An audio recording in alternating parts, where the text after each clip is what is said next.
বিগত দিনে ন্যায় বিচারের নামে অন্যায় নিপীড়ন হয়েছে জানিয়ে প্রধান বিচারপতি বলেছেন, এখন থেকে কোনো অন্যায় হলে কঠোর ব্যবস্থা নেওয়া হবে। সকালে সুপ্রিম কোর্টের এজলাসে সংবর্ধনা অনুষ্ঠানে একথা বলেন তিনি। প্রিয় নম্বর সেট করে বিকাশে সেন্ড মানি করুন ফ্রি। নবনিযুক্ত প্রধান বিচারপতি সৈয়দ রেফাত আহমেদ বৈষম্য বিরোধী আন্দোলনে শহীদ আবু সাঈদ, মুগ্ধ সহ সব শহীদদের স্মরণ করেন। তিনি বলেন, এই গণ অভ্যুত্থানের মাধ্যমে বৈষম্যহীন সমাজ নির্মাণ ও মানুষের অধিকার নিশ্চিতে বিচার বিভাগের ওপর যে দায়িত্ব জাতি দিয়েছে তা যথাযথভাবে পালন করা হবে। ছাত্র জনতার এই আন্দোলন নির্যাতিত নিপীড়িত মানুষের পাশে দাঁড়ানোর জন্য বিচার বিভাগকে সুবর্ণ সুযোগ এনে দিয়েছে বলে উল্লেখ করেন তিনি। এর আগে অ্যাটর্নি জেনারেল ও সুপ্রিম কোর্ট বারের সভাপতি তাদের বক্তব্যে বলেন, পুরো জাতি ন্যায় বিচার ও তাদের অধিকার নিশ্চিতের অপেক্ষায় রয়েছে।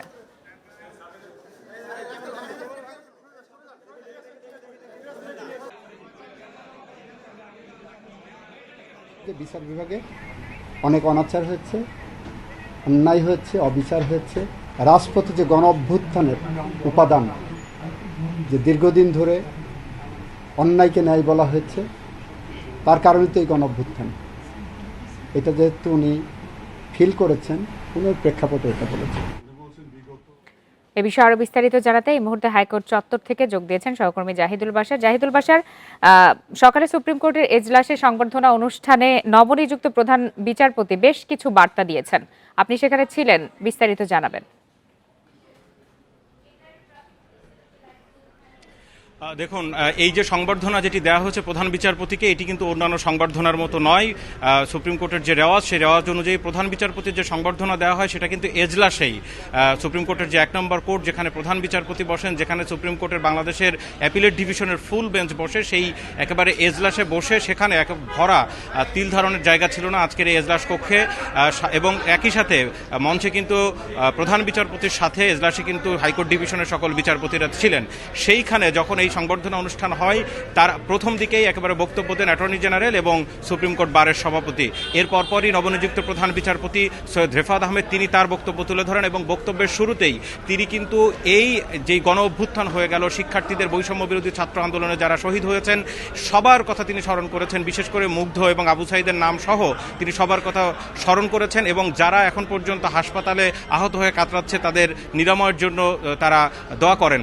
একই সাথে আরেকটি বিষয় এখানে খুবই গুরুত্বপূর্ণ, সেটি হচ্ছে যে এই আজকের এই এজলাস কক্ষে দাঁড়িয়ে বসে অ্যাটর্নি জেনারেল কিন্তু প্রধান বিচারপতিকে বলেছেন যে তারা এর আগেও আমরা জানেন যে গতকালকে আমরা অ্যাটর্নি জেনারেলের যে বক্তব্য প্রচার করেছি সেই কথাটি আবার তিনি বলেছেন যে বিচার ব্যবস্থায় শুধু সুপ্রিম কোর্ট এবং অ্যাপিলেট ডিভিশন নয়, পুরো বিচার অঙ্গনে যে সিন্ডিকেট এবং অন্যায় অবিচার চলেছে সেটাকে মুক্ত করতে হবে, কারণ এই পুরো দায়িত্বই কিন্তু বাংলাদেশের প্রধান বিচারপতি যিনি নতুন হয়েছেন তার উপরে।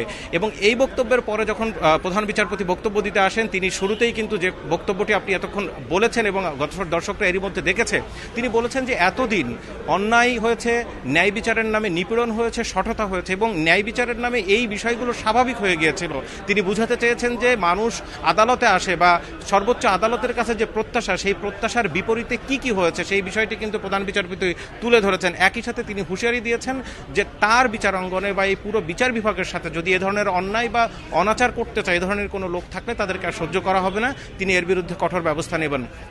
প্রধান বিচারপতি তার পুরো বক্তব্য জুড়ে অসংখ্যবার তিনি কিন্তু এই যে বৈষম্য বিরোধী ছাত্র আন্দোলনের যে তাদের যে ত্যাগ, তাদের যেই এত বড় আন্দোলন, এর সাথে শুধু শিক্ষার্থীরা না, এর সাথে সাধারণ মানুষ যারা রয়েছেন, যারা সমর্থন দিয়েছেন তাদের কথাও তিনি বলেছেন। এবং আজকের আমরা যেটি দেখেছি যে এই পুরো বিচার বিভাগে এই যে জন অভ্যুত্থান হয়ে গেল, এটিকে প্রায় সবাই কিন্তু বলছেন দ্বিতীয় মুক্তিযুদ্ধ। এবং দ্বিতীয় মুক্তিযুদ্ধ আজকে প্রধান বিচারপতির সংবর্ধনা অনুষ্ঠানেও কিন্তু সেই কথাটি উচ্চারিত হয়েছে। সবাই বলেছেন যে প্রথম মুক্তিযুদ্ধের মাধ্যমে বাংলাদেশ যে স্বাধীন হয়েছিল, বৈষম্য বিরোধী যেই বৈষম্য বিরোধী সমাজ ব্যবস্থা বিনির্মাণের জন্য যে দাবি উঠেছিল সেই দাবি পূরণ হয়নি এবং অন্যায় অবিচার হয়েছে বিধায় কিন্তু আবারও এই যে ন্যায় বিচারের স্বার্থে আবার কিন্তু এই সুপ্রিম কোর্ট অঙ্গনে আসতে হয়েছে, প্রধান বিচারপতিকে সেই কথাটি তারা বলেছেন যে এতদিন যা যা হয়েছে সেই বিষয়গুলোতে তিনি তো খেয়াল রাখবেনই, তিনি তো সেই বিষয়গুলো অবশ্যই খেয়াল রাখবেন, কিন্তু জাতি পুরো এই বিচার ব্যবস্থার উপরে যে দায়িত্ব দিয়েছে সেই দায়িত্ব পালনে যদি কোনোভাবে যদি ঘাটতি থেকে যায় তাহলে কিন্তু সাধারণ মানুষের যে প্রত্যাশা সেই প্রত্যাশা পূরণ হবে না। দেখুন, সৈয়দ রেফাত আহমেদ তিনি গতকালকে যখন শপথ নিয়েছেন সেই শপথের পরপরই আজকে প্রথম তিনি এজলাসে উঠলেন। আজকে কিন্তু তিনি মূলত বিচারের জন্য ওঠেননি, সেখানে তাকে সংবর্ধনা দেওয়া হয়েছে। তিনি কিন্তু একই সাথে আজকে প্রায় 7 দিন পরে হাইকোর্ট ডিভিশন কিন্তু বিচারের জন্য আজকে প্রথম কোর্ট খোলা হয়েছে। তো যদিও পুরোপুরি বিচার কাজ চলছে না, সীমিত পরিসরে 8টি বেঞ্চে বিচার কাজ চলবে। একই সাথে আজকে আইনজীবীরা এবং রাষ্ট্রপক্ষের যে প্রধান আইন কর্মকর্তা রয়েছেন তিনি বলেছেন যে যত দ্রুত সম্ভব পুরোদমে বিচার বিভাগের কার্যক্রম শুরু করাটাই এখন হচ্ছে মূল কাজ। তবে এক্ষেত্রে একটা বড় বাধা হচ্ছে এখন পর্যন্ত অ্যাপিলেট ডিভিশনে আপনি জানেন যে গতকালকে 5 জন বিচারপতি পদত্যাগ করেছেন।